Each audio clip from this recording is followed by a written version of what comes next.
Salut à tous, ici Michael, j'espère que vous allez bien. On se retrouve aujourd'hui pour une nouvelle vidéo consacrée au logiciel Blender, vidéo un petit peu particulière comme à chaque fois lorsqu'il y a une nouvelle version. Aujourd'hui on va parler de la 4.4.0. Qui dit nouvelle version dit son lot de nouvelles fonctionnalités et surtout un nouveau splash screen. Donc c'est une image tirée du court-métrage Flow que vous avez peut-être vu passer sur les réseaux sociaux parce qu'il a gagné plein de prix. Il a été réalisé en intégralité avec Blender. Il y a vraiment une direction artistique et un rendu, une patte graphique très particulière, donc je vous conseille de le regarder si vous n'avez pas eu l'occasion. Je vous dis ça, mais moi j'ai pas encore eu le temps de le voir, mais il faut absolument que je regarde ça parce que tout le monde m'en parle et apparemment c'est vraiment une masterclass. Donc allez jeter un coup d'œil, comme ça vous permet un petit peu de voir ce qui est possible de faire quand on a la motivation sur Blender de A à Z sans quitter le logiciel, donc c'est quand même sacrément chouette. Donc on va aller directement sur le site de Blender pour lire un petit peu le patch notes. Alors, ne soyez pas déçus, cette nouvelle version n'apporte pas énormément de fonctionnalités, du moins comparé aux versions précédentes. Il y a beaucoup moins de nouvelles grosses features. Blender l'a communiqué, pardon.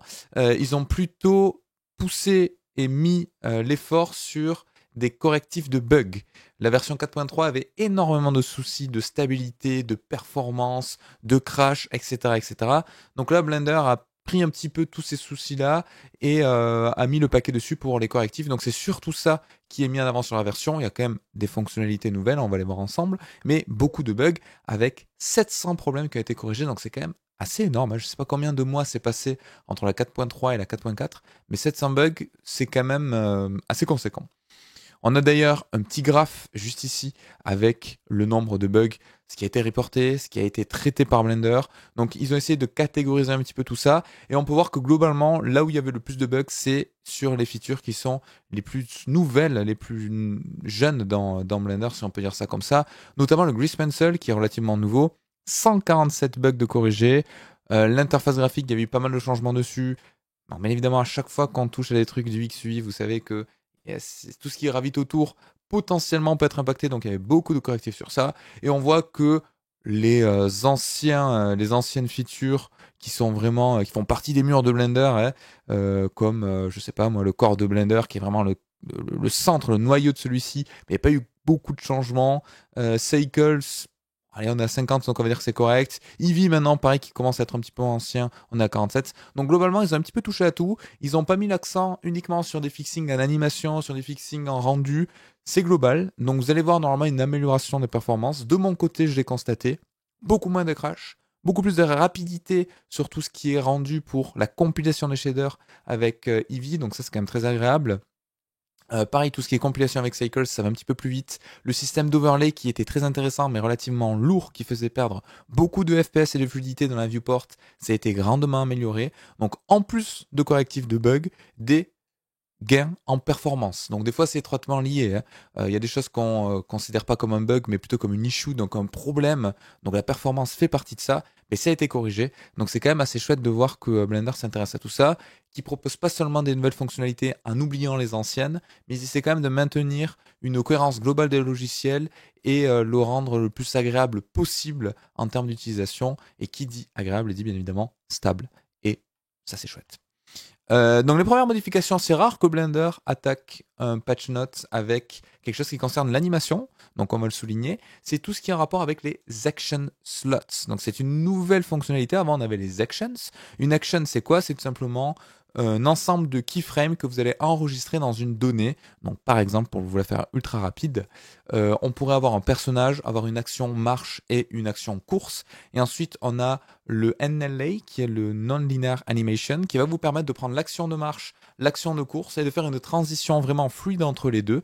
Donc en gros, c'est un petit peu comme si vous aviez des librairies d'animation et que vous faites par la suite des transitions de l'animation 1 à l'animation 2 par exemple. Donc un personnage qui se lève et qui marche ou des choses comme ça. Donc avant, ce qui était un petit peu galère, c'est que quand on avait des actions, on pouvait les partager entre les objets mais c'était pas très intuitif et surtout on devait à chaque fois créer des actions différentes pour un même objet ou pour un même groupe d'objets qui doivent en réalité partager des informations communes. Donc ce sera un petit peu plus clair quand je vais vous lire ici. Donc avant l'action de slot, qui est donc la nouvelle fonctionnalité, chaque data block, donc chaque information spécifique à l'animation, comme par exemple la position d'un objet, la profondeur le champ de profondeur de caméra, les matériaux, les propriétés d'un matériau d'un objet, ils avaient besoin d'avoir des actions différentes, séparées. Donc ça, c'était un petit peu galère. Donc ça rendait l'animation sur plusieurs objets très difficile. Et quand on voulait partager des informations entre les objets ou même entre les projets, c'était complexe. Donc par exemple, à l'époque, donc ça c'est quand même cool qu'ils mettent des exemples avec le avant-après pour bien comprendre pour ceux qui ne sont pas forcément familiers avec ça. Si on voulait animer une caméra qui bougeait tout en changeant sa DOF, ben on était obligé de faire deux actions séparées, ce qui était un petit peu contre-intuitif et pas du tout optimum. Donc maintenant, on peut mélanger toutes sortes d'animations, comme la position des objets, les propriétés des matériaux, ou même des effets de composition, donc ça faut que je creuse un petit peu parce que ça m'intéresse, uniquement avec une seule action grâce aux action slots. Donc ça c'est vraiment quelque chose qu'il faut que je teste parce que il faut que je fasse des vidéos dessus, je n'en ai pas vraiment fait, il doit y en avoir 2 ou 3 qui traînent sur la chaîne, mais c'est ultra intéressant, c'est ultra important et c'est vraiment quelque chose qui est ultra apprécié par les utilisateurs de Blender qui font de l'animation parce que ça permet d'avoir quelque chose de souple, d'intuitif avec des sortes de librairies d'animation que vous pouvez partager entre les objets et comme je vous disais tout à l'heure, on a vraiment le NLA qui est assez connu pour ceux qui font de l'animation sur Blender qui permettent de faire des mix d'actions sur les objets et qui marchent vraiment bien. Donc plein de petites améliorations sur les animations et sur le rigging, donc ils mettent ça dans la même catégorie parce que c'est quand même étroitement lié. L'animation va exploiter le rig, donc s'il y a des modifications de rig, forcément l'animation est impactée. Donc je vous laisse lire un petit peu en détail les petites features, on va pas tout passer, on passe que les principales, sinon les vidéos dureraient 3 heures. Des modifications sur le VSE, donc le Video Sequencer Editor, alors là ils l'ont appelé Vastly Superior Editing. En gros, les features principales, c'est que maintenant il y a un support des codecs H265. Jusqu'à présent c'était le 264, donc le 265 c'est la nouvelle version qui est pas si jeune que ça au final, ça a quand même quelques années, mais qui globalement vous permet d'avoir une meilleure compression avec un nouvel algorithme et du coup une meilleure qualité d'image à poids similaire ou alors qualité similaire à poids inférieur. C'est vous qui définissez ça en fonction de ce que vous voulez. Donc beaucoup d'améliorations sur tout ce qui est édition du texte, donc par exemple si vous voulez faire des sous-titres ou autre, c'était présent dans les anciennes versions. C'était pas forcément rapide, ça ramait un petit peu tout ce qui était système d'overlay. L'édition n'était pas intuitive. Là maintenant, on peut vraiment éditer de manière très très simple ce type d'objet texte. Pareil, il y a des options d'alignement, de position, de rotation et tout qui sont quand même assez chouettes. Pas rotation, pardon, d'alignement en XY, d'alignement en centré, horizontal, vertical et tout. Donc c'est quand même assez cool. Et surtout, faster editing everything, c'est-à-dire que tout est beaucoup plus rapide. Donc globalement, c'est le maître mot de cette nouvelle version. Il n'y a pas de changement drastique, faramineux dans la version. Il n'y a pas de grosse feature qui va vous faire dire « Ah ouais, cette version est vraiment ouf ». Mais par contre, elle est beaucoup plus stable. Donc c'est ce que je disais tout à l'heure. La version d'avant, plein de nouvelles fonctionnalités, mais bien évidemment, plus vous déployez de fonctionnalités et plus vous ouvrez la porte à des soucis éventuels. Là, c'est surtout une version de correctif et d'amélioration de performance, donc c'est quand même agréable. Donc comme je vous disais maintenant, le H265 qui est supporté, bon, des espaces colorimétriques BT709, des choses comme ça va peut-être parler à ceux qui travaillent dans le milieu ou qui ont fait des images un petit peu avancées. Pour des utilisateurs un petit peu en mode hobby, c'est pas forcément quelque chose qui va vous intéresser. Mais voilà, pour le support de l'industrie ready, avec des gros guillemets, c'est quand même assez intéressant. Et plein de petites modifications sur les séquenceurs. Des nouvelles fonctionnalités qui ont été rajoutées sur la Blender Extension Platform. Souvenez-vous, depuis peu maintenant, les extensions de Blender possèdent vraiment un site internet à part sur lequel vous pouvez facilement drag and drop dans votre Blender. Et il y a plein de nouveaux plugins, de nouveaux add-ons qui sont rajoutés quotidiennement, donc vous pouvez aller fouiller, qui sont vraiment chouettes, avec maintenant plus de 500 add-ons gratuits ou même des thèmes que vous pouvez importer dans Blender pour personnaliser vos pipelines, vos workflows, vos processus de fabrication. Donc c'est quand même très agréable de voir que si vous avez quelque chose qui est redondant dans Blender, si vous avez un problème, si vous vous dites ce serait bien qu'il y ait un plugin qui existe pour faire ça, il y a de très grandes chances maintenant à l'heure où on est que quelqu'un se soit déjà heurté au problème et qui du coup vous propose un plugin gratuit qui permet de répondre à votre attente. Donc ça c'est quand même assez chouette. Pole Position, donc ça c'est, on rentre dans la partie modeling, vous allez voir il n'y a pas grand chose, mais c'est 2-3 fonctionnalités qui sont quand même assez chouettes. Possibilité de sélectionner, donc dans Blender il y a un truc qui s'appelle le Select by Trait qui permet de sélectionner des éléments qui ont des propriétés communes, et là ça va permettre de sélectionner les pôles. Alors les pôles, en fonction du nombre de points qui le relient, donc 3 ou 5 dans l'exemple, c'est ce qu'on peut appeler communément des étoiles par exemple pour les 5, donc vous voyez c'est ce qu'on a ici ou même juste là. Donc là, on a avec 3 et là, on a avec 5. Donc pour ceux qui font de la topo, de la rotopo, normalement, vous avez capté exactement de quoi on parle, mais c'est globalement quand on a un polyflow avec des lignes de quad, on est obligé des fois par moment de briser le flow pour relier plusieurs parties de la topologie. C'est ce qu'on appelle des pôles dans une topologie, et c'est quand même intéressant d'avoir quelque chose qui permet de les sélectionner automatiquement. Vous avez maintenant une option dans l'outil qui permet de convertir de triangle en quad. Donc avant, si on avait ceci et qu'on faisait un triangles to quad, on se retrouve avec ça. Donc Blender reliait de la manière la plus simple possible les éléments pour avoir uniquement des quads. Donc vous voyez qu'il y avait même des ratés ici. Donc c'était pas forcément optimum. Mais il n'avait pas d'autres moyens. Vous voyez, il y avait des triangles qui étaient un petit peu à droite, à gauche. Donc c'était pas fou. Et en plus, on perdait totalement le polyflow, le H-flow. Donc c'est-à-dire l'orientation des faces qui est censée suivre la topologie globale de notre objet. Donc maintenant, avec une topo influence à 0, voilà ce qu'on obtient. Si on met une topologie influence à 1, il va tout convertir en quad tout en conservant une influence de flow de la topologie. Donc ça, normalement, ces deux options, c'est plutôt quelque chose qui s'adresse à ceux qui font du modeling et notamment de la retopo, de la topo un petit peu poussée, ou conformé de la topologie, mais ça va vous permettre d'avoir un flow beaucoup plus viable en termes de déformation grâce à ce facteur d'influence. Ce qui est cool, c'est que c'est pas juste une option par défaut qui est activée. Là, vous avez vraiment un facteur allant par exemple de 0 à 1, là dans notre exemple. Je pense que c'est brillant de ces deux valeurs-là, qui permet vraiment de voir un petit peu comment ça réagit et au cas par cas d'obtenir le résultat que vous souhaitez en modifiant les options. Donc ça, c'est chouette que ce soit pas juste une coche on-off, c'est vraiment un facteur d'influence. Donc ça, c'est intéressant. Pareil pour tout ce qui est dissolve, donc la dissolve une edge ou un point, c'est quoi? C'est l'enlever de la topologie, le supprimer tout en conservant ce qu'il y a autour. Donc si je supprime une edge, ça va pas supprimer les faces qui sont adjacentes, mais ça va uniquement supprimer l'edge en conservant ce qu'il y a autour. Donc là pareil, c'est des améliorations de comportement, ou avant, en fonction de la suppression, vous voyez, il y avait des edges intermédiaires qui disparaissaient, mais on perdait éventuellement, on avait des triangles, c'était pas des quads, on perdait le flow. Maintenant, on a carrément une petite modification, vous voyez, là je supprime ça. Avant, on avait un trait qui se rajoutait, enfin une edge qui se rajoutait ici, on n'avait pas la même forme, le même flow. Là, Blender essaie de conserver au maximum la topologie d'origine. Donc c'est un petit peu le maître mot ici, hein. C'est conserver ce qui était fait pour que les modifications soient non destructives. Donc vous pouvez lire le manuel si jamais ça vous intéresse un petit peu. Donc des améliorations de performance comme d'habitude, des petites modifications sur ça. Nouveau brush de sculpt qui permet d'aplanir certaines surfaces. Donc il y avait un petit peu l'équivalent avant. Là, de ce que j'ai compris en lisant rapidement, c'est plus rendre un petit peu conforme des features qui étaient dispatchées à droite à gauche ensuite dans Blender. Donc ça peut être intéressant pour ceux qui font du sculpt.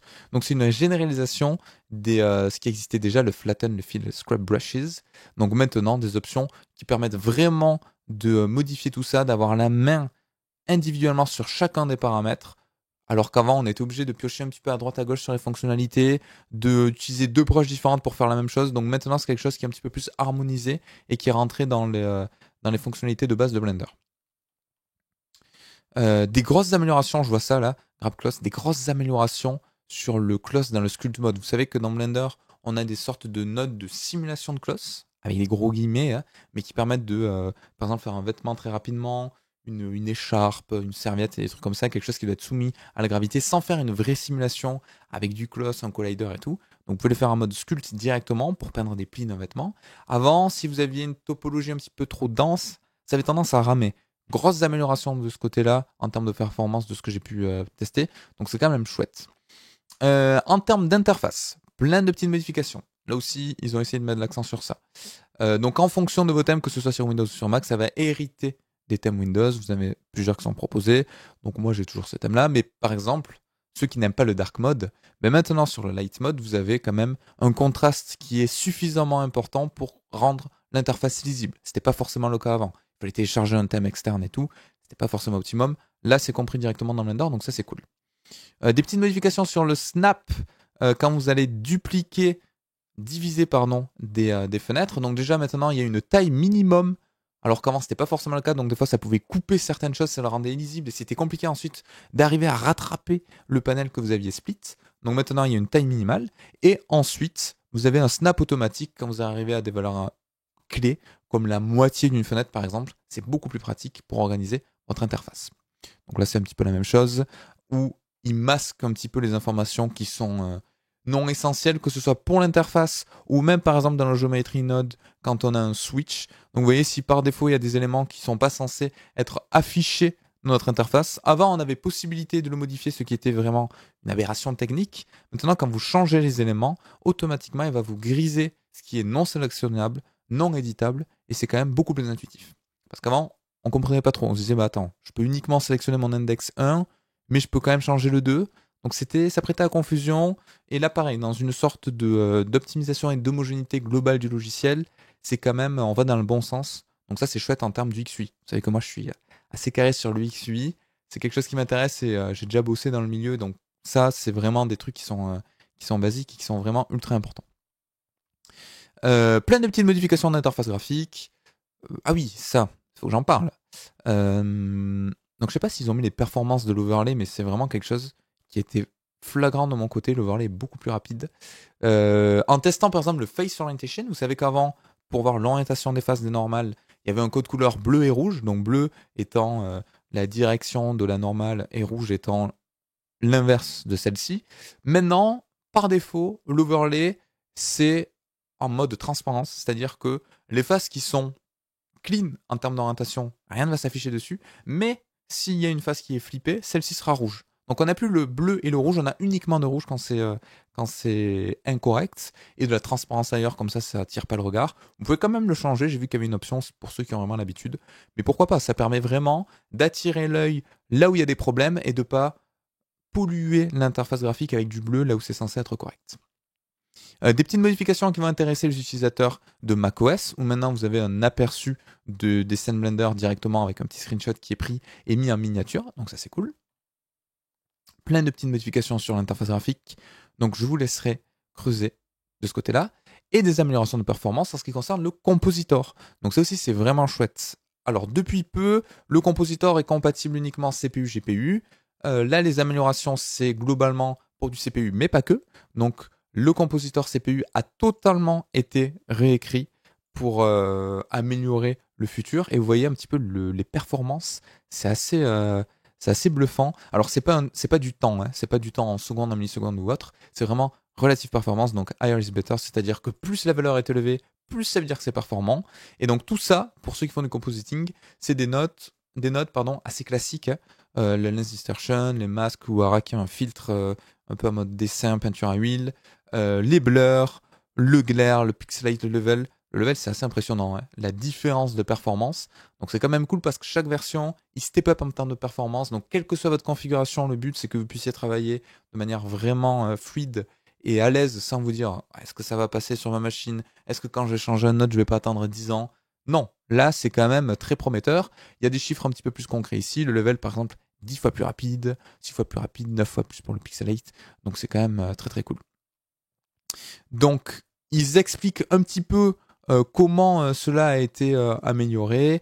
Ouais, visiblement c'est des histoires de sorties qui sont plus calculées de la même manière. Bon, j'ai pas fouillé les détails, il faudrait que je m'intéresse un petit peu plus. Mais voilà. Donc globalement, ce qu'il faut retenir, c'est que l'utilisation globale du compositing, donc l'expérience utilisateur, est beaucoup plus responsive, donc c'est-à-dire beaucoup plus dynamique. J'ai plus le mot français. Responsive. Ça répond plus rapidement. Voilà, on va le dire comme ça. Que vous utilisez le CPU ou le GPU. Donc malgré le fait qu'ils aient réécrit le système CPU, ils ont quand même réussi à avoir de l'amélioration avec le GPU. Petite différence pour ceux à qui ça parle pas forcément. CPU, c'est le Central Processor Unit, donc c'est-à-dire que c'est le processeur, et le G, c'est la carte graphique, GPU, tout simplement. Un nouveau node, entre guillemets, du moins une refonte d'un ancien node, c'est le glare, qui permet de faire une sorte de glow, donc un flou lumineux. Donc maintenant, il y a beaucoup plus de possibilités. Avant, c'est vrai que c'était un petit peu pauvre. On n'avait pas trop la main sur les options, sur la teinte, par exemple, du glow. Par défaut, c'était hérité de l'entrée ou autre. Sinon, il fallait trafiquer avec des mix. C'était pas forcément explicite. Maintenant, vous avez plein de nouvelles entrées, notamment la teinte du glow. Vous avez plein d'options en fonction du type de glare qui est sélectionné. Donc, vous avez le streak, vous avez le le Fog Glow, vous avez le Bloom, vous avez le Star, enfin vous en avez plusieurs. Vous pourrez fouiller un petit peu pour ceux qui connaissent pas trop. Et surtout maintenant, on a plusieurs sorties qui vont permettre, par exemple, d'avoir uniquement le glare, uniquement le highlight, uniquement d'informations. Et pour mixer dans le compositing, c'est quand même beaucoup plus intéressant. Donc ça, faut que je le teste. Je ferai certainement une vidéo à ce sujet-là ou un stream, mais en tout cas, ça m'intéresse. Donc, comme d'habitude, Industrie Ready. Alors, moi, il y a toujours le côté USD qui me dérange un petit peu parce que à chaque fois qu'ils font des modifications d'USD, c'est cool, c'est de plus en plus compatible. Mais le point fort de l'USD, pour ceux qui connaissent un petit peu et qui ont pu utiliser l'USD dans Houdini ou dans Maya par exemple, c'est le système de stage avec le côté référence entre USD. Et actuellement, c'est toujours pas compatible avec Blender. C'est dommage. C'est le seul truc qui manque pour qu'un pipeline USD soit fonctionnel sur Blender. C'est dommage.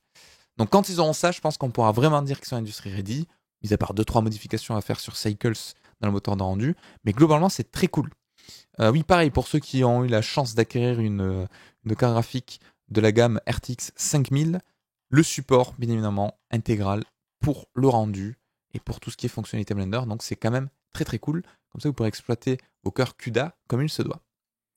Donc, c'est la fin de cette vidéo, j'espère que ça vous aura plu. Donc, vous avez vu, hein, si on résume, il n'y a pas de grosses nouvelles fonctionnalités, c'est surtout du polish, de la fluidité, amélioration de performance et surtout correctif de bugs. Et mine de rien, c'est quand même important, hein, correction de bugs, parce que quand vous bossez et que vous avez 3 crashs toutes les 2 heures, normalement, c'est assez ralent. Donc, j'espère que ça vous aura plu. N'hésitez pas à rejoindre le Discord communautaire si vous avez des questions et présentes dans la description. Je vous remercie une fois de plus les sponsors de la chaîne qui sont Holy avec leurs boissons, leurs soft drinking qui sont vraiment délicieux. N'hésitez pas, vous avez les codes de réduction si vous le souhaitez dans la description comme d'habitude. Et Instant Gaming qui vous propose des jeux à moindre coût sur PC, sur PS5, sur Xbox, sur ce que vous souhaitez. Et chaque mois, je fais gagner avec un concours le jeu de votre choix. On tirera aléatoirement une personne qui participe au concours. Donc n'hésitez pas, tout ça normalement est présent dans la description. N'hésitez pas également à rejoindre le Twitch si vous souhaitez suivre un petit peu l'actualité. Je fais pas mal de live dessus, donc tous les week-ends on fait des directs sur Blender. La semaine on fait du gaming, mais on parle quand même un petit peu de 3D globalement. Donc voilà, on passe des bons moments. Il y a une interaction beaucoup plus proche que sur YouTube parce que c'est du live streaming, donc c'est du direct. Donc vous posez une question, je le lis, vous me parlez, vous racontez votre journée, moi aussi. C'est quand même assez cool, il y a une proximité qui est assez intéressante et qui est quand même mieux qu'à travers des commentaires interposés de YouTube. En plus, le système de commentaires YouTube est un petit peu capricieux en ce moment, c'est assez difficile de suivre tout ça. Donc voilà. Et sur ce, je vous dis à la prochaine pour une autre vidéo sur Blender et on continuera la formation. Ciao tout le monde, à plus.